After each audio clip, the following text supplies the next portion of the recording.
For the first time this week, we can hold the actual treaty text up against what both sides are doing on the battlefield and ask, clause by clause, what's already in breach? If you're just joining us, the deal track's been running right alongside the shooting. Washington and Tehran had an interim framework meant to pause the war, tie sanctions relief to Iranian behavior, and keep negotiators moving toward a final settlement. Before today, that framework was already wobbling. Washington revoked an oil sale license tied to the arrangement, and Iran warned final deal talks wouldn't start while the threats kept coming. This is Iran War Daily. The BBC just put all 14 points in print. So today we stop guessing what's being violated and start reading it, with CENTCOM still firing. Let's get into it. This one's from Al Jazeera. The United States and Iran have traded attacks for a second day, straining their fragile ceasefire further after U.S. President Donald Trump said the truce was over.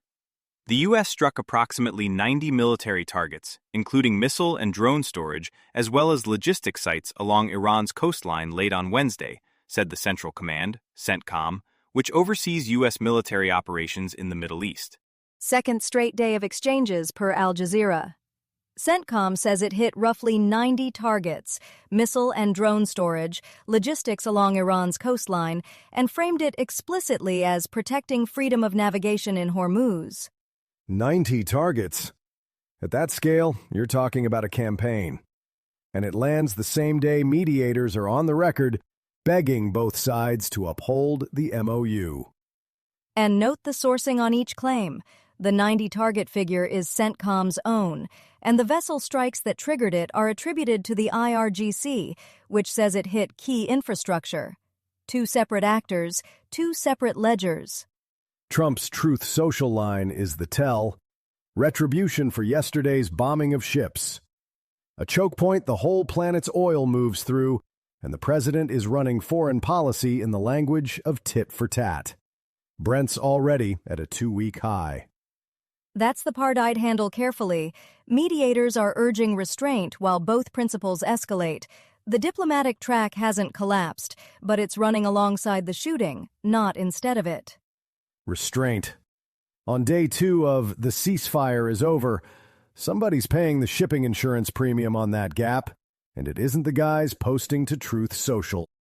BBC News writes, The United States of America and the Islamic Republic of Iran and their allies in the current war, by signing this MOU, declare the immediate and permanent termination of military operations on all fronts, including in Lebanon, and undertake from now on not to initiate any war or any military operation against each other, and to refrain from the threat or use of force against each other, and ensuring the territorial integrity and sovereignty of Lebanon. Here's what changed today. The full MOU is public. A senior U.S. official read all 14 points to reporters, the BBC among them. So for the first time, I can hold the actual treaty language against what's happening on the ground. And point 1 is broader than I expected.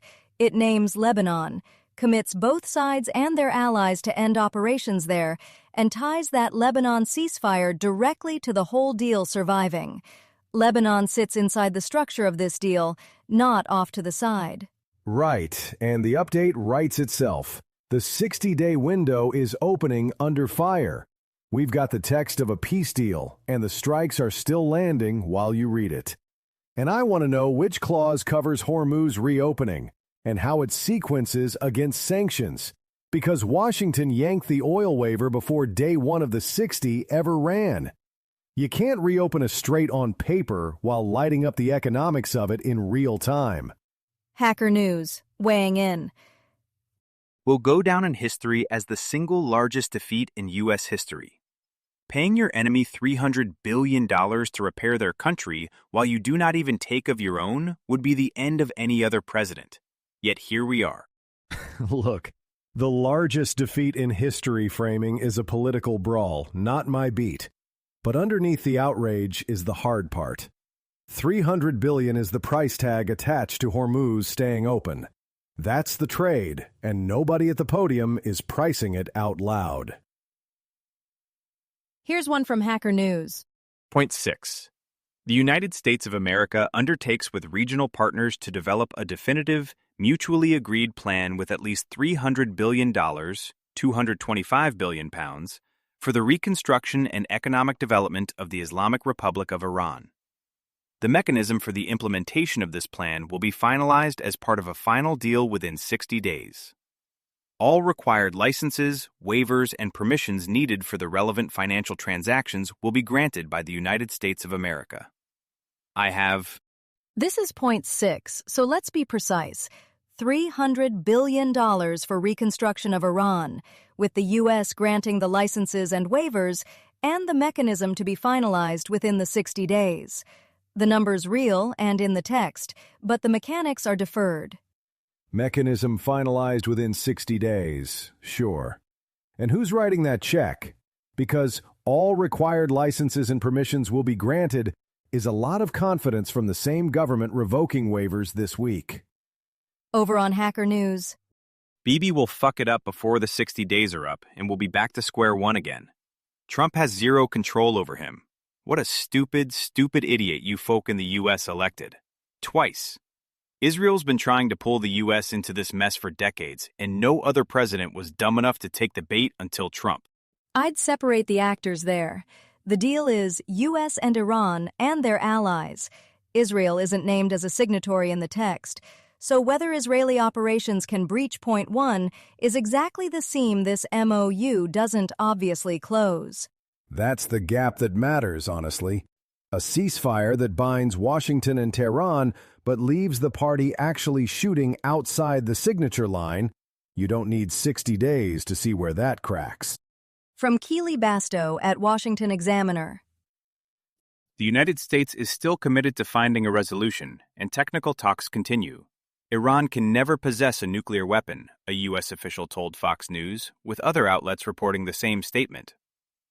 Gulf states that have been mediating talks between the U.S. and Iran are reportedly working behind the scenes to put the pieces of the memorandum of understanding from June 17th back together, with officials from Qatar, Pakistan, Turkey, Egypt, and Saudi Arabia working to lower the tensions on both sides, according to Axios.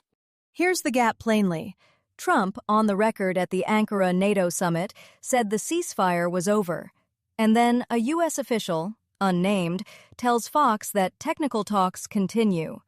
So you've got a named principal being contradicted by his own institution. Technical talks, which is a phrase you reach for when the political talks are dead and you don't want to say so out loud. And per Axios, the same Gulf mediators from June 17th, Qatar, Pakistan, Turkey, Egypt, Saudi Arabia, are quietly trying to put the MOU back together while the strikes keep landing. 5 capitals doing salvage work on a document 3 weeks into a 60-day clock?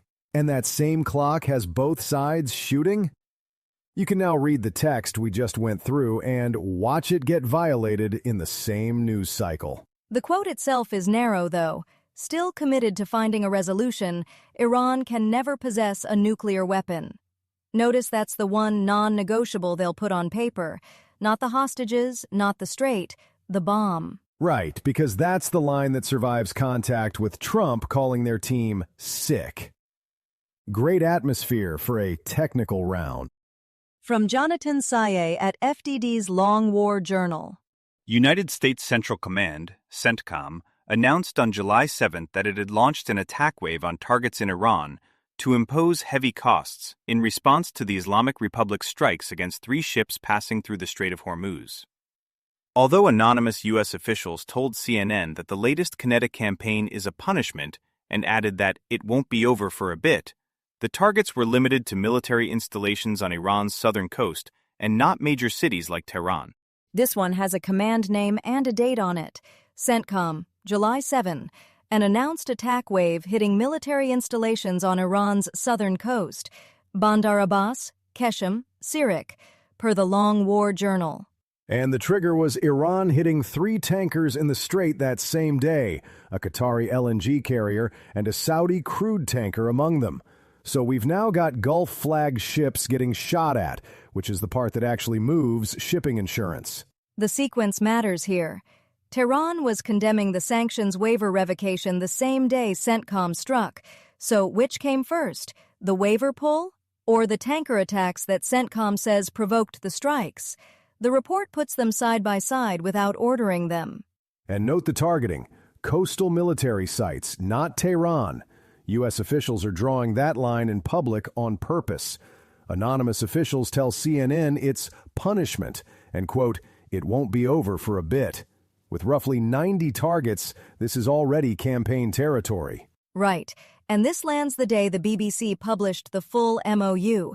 So the strikes we just heard about in the Al Jazeera piece and this CENTCOM wave are running against a treaty text you can now read line by line. From Maziar Motamedi at Al Jazeera. Tehran, Iran. Iran has insisted on exercising control in the Strait of Hormuz after another flare-up of attacks that prompted United States President Donald Trump to lash out against Iranian leaders. Trump, in the Turkish capital Ankara for a NATO summit, told reporters he considers the Memorandum of Understanding, MOU, that Tehran and Washington signed last month to be over, and called Iranian authorities sick and scum after several ships were hit with drones in the waterway. So Iran isn't backing off Hormuz control. Al Jazeera makes that the explicit stance, not some throwaway line in a forum. And Trump's calling them sick and scum from a NATO podium in Ankara. Just to be precise, Trump said in Ankara he considers the MOU over. That's the named principle on the record. And it lands with America's closest allies sitting in the same room at the summit. And Tehran's foreign ministry fires back by citing the exact provisions. Cessation of military operations on all fronts, including Lebanon, plus sovereignty and territorial integrity. Now that the BBC's printed the full text, we can actually check whether they're right. Two things are moving at once here. The U.S. struck southern Iran Wednesday morning, by Trump's own account 20 times harder than Iran's, and Treasury pulled the sanctions waivers. Iran shot projectiles at Bahrain and Kuwait and downed a U.S. drone. If you've got feedback, story ideas, or corrections for Iran War Daily, we'd like to hear from you. Send us a note at iranwardaily@lanternpodcasts.com. What we're watching next. The MOU's maximum 60-day window for negotiating a final deal, and the U.S. commitment to fully end the naval blockade within 30 days of the signing. We've put links to every story we covered in the show notes, so if one caught your ear, you can read it in full there. That's Iran War Daily for today. This is a Lantern podcast.